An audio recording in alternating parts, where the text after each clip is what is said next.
Itu tanda Allah mencintai hamba itu diringankan langkahnya untuk taat. Diringankan langkahnya untuk taat. Dan yang kedua nanti diberikan ujian. Ada tandanya pada ketaatan, ada tandanya pada ujian. Saya katakan begini, jadi ketika Allah mencintaimu, maka jangan tolak cinta ketaatan itu dengan perbuatan maksiat. Ya. Ketika Allah mencintai kita, maka jangan tolak cinta itu dengan memilih berbuat maksiat.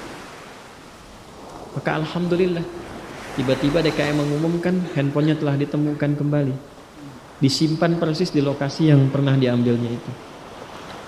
Alhamdulillah. Alhamdulillah. Jadi ketika Allah sudah meringankan datang ke masjid, ingat-ingat tuh dosa. Ya, sujud, tobatin tuh. Alhamdulillah pulang dari sini dibersihkan misalnya, bersih dosanya. Nyaman lagi, tenang lagi. Nanti ada kelapangan di hati. Ciri dosa diampuni itu hati lebih lapang. Enak gitu. Tenang. Jelas ya?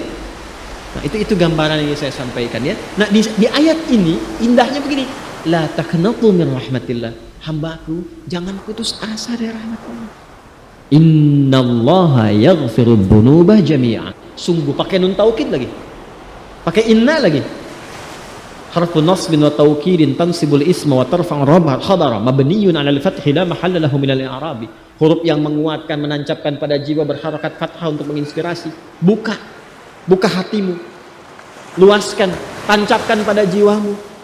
Kalau engkau sujud minta ampun sekarang, minta rahmatku, aku ampuni semua dosa-dosa yang pernah engkau kerjakan selama hidupmu.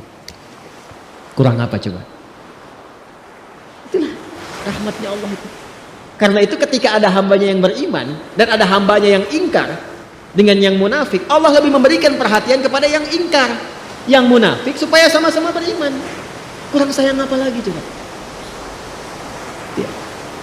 Jadi kalau mau berbuat maksiat itu merenung dulu deh sebentar gitu ya. Ya, merenungkan sayangnya Allah kepada kita. Apa tega melepaskan sayangnya Allah dengan perbuatan maksiat yang dipilih kemudian. Konsisten aja jaga itu sampai meninggal. Insya Allah husnul khatimah. Insya Allah husnul khatimah. Nah, jadi ini cara memahaminya. Makanya setelah itu diminta tunduk.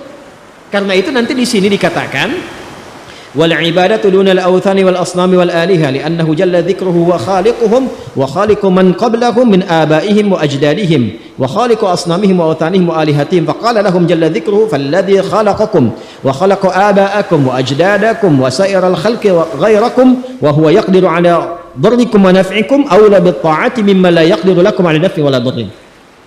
Allah mengatakan begini, ayo cepat balik beriman supaya kalian baik lagi, dapat rahmatku, dapat sayangku, dapat kemudahan sampai di akhirat nanti. Maka cepat taubat, sujud, sembah aku. Aku yang ciptakan kamu, aku yang ciptakan orang sebelum kamu, aku yang berkuasa memberikan manfaat kepadamu, aku yang menepis keburukan darimu. Kenapa dengan semua itu belum menyadarkan dirimu untuk kembali kepadaku dan menuhankan benda yang engkau sadari tidak memberikan respon apapun pada seruan dirimu? Itu akal kita disentuh itu. Ya. Aku kan yang menciptakan engkau, menciptakan orang sebelum engkau. Nanti kita bahas tafsiran khalaqa itu seperti apa. Sampai saking kalau kita nanyanya dijelaskan oleh Allah diciptakannya bagaimana. Dijelaskan. Sampai dirinci ayat-ayat penciptaan itu. Sampai sebelum kita ada, bagaimana tercipta, di kandungan seperti apa, dilahirkan bagaimana, ibu yang mengandung rasanya bagaimana, setelah lahir seperti apa, diberikan ASI berapa lama, dirawat-rawat, disayang-sayang, ada persoalan apa diselesaikan, itu semua rinci. Bahkan turun surahnya, surah 76 ke surah Al-Insan.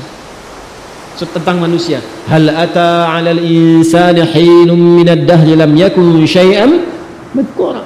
Apa kamu belum sadar juga? Dulu ketika kamu belum ada itu, kamu ada di mana? Dalam kondisi apa?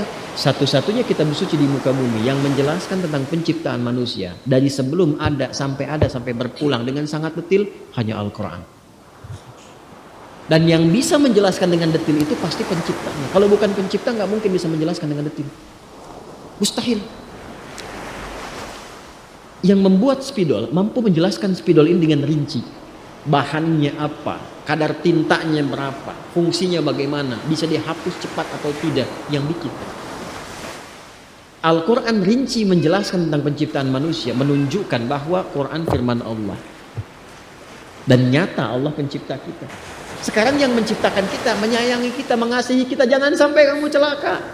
Aku yang ciptakan engkau, aku yang menyayangi engkau, aku menerima taubatmu, aku memberikan kasih kepadamu. Cepat kembali. Kembali. Sekarang alhamdulillah kita mengatakan beriman. Tapi kategori yang mana? Apakah iman yang pertama? Ataukah mengaku di lisan beriman tapi masih ada perbuatan maksiat? Atau ada sifat nifak yang menjangkit di dalam hati kita? Maka dengan ayat ini, satu ayat ini aja, pulang tobat. Pulang tobat. Saya nggak mau Anda ngaji hafal ayatnya, cuman tahu halaman, tahu ini, itu bukan istimewa. Banyak yang bisa begitu. Orientalis banyak kok, hafal Quran, hafal hadis, ini banyak. Yang saya inginkan apa manfaat ayat ini terhadap perubahan pada diri kita. Karena ahli Quran itu kalau benar ngajinya merubah dirinya lebih baik.